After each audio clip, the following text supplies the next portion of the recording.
¿Había algo entre Kratos y Atenea durante los eventos de God of War? ¿En algún punto hubo otro tipo de atracción?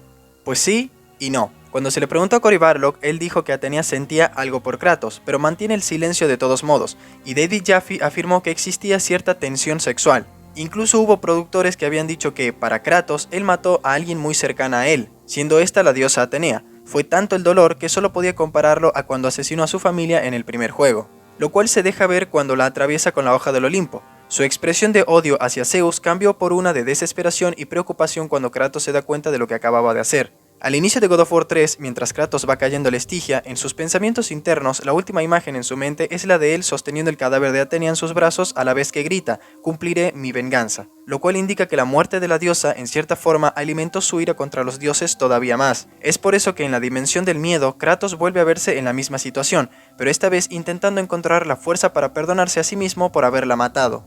Este vínculo casi amoroso pudo haberse desarrollado entre God of War 1 y Ghost of Sparta, ya que fueron los momentos donde eran más cercanos, se sentían atraídos físicamente y desarrollaron sentimientos o tenían intereses románticos, pero ambos eran de pocas palabras y además se les complicaba admitirlo abiertamente.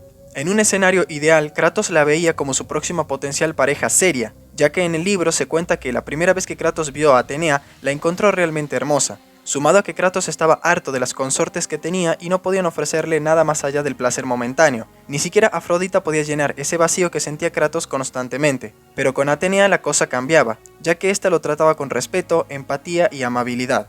Atenea fue la única que no decide tomar represalias contra Kratos o siquiera piensa en matarlo cuando se entera que este pretendía acabar con Zeus. Solo quiere detenerlo o retrasarlo, a lo sumo hacerlo entrar en razón, pero nunca hace nada que lo ponga realmente en peligro. Siempre intentó razonar con él de forma diplomática.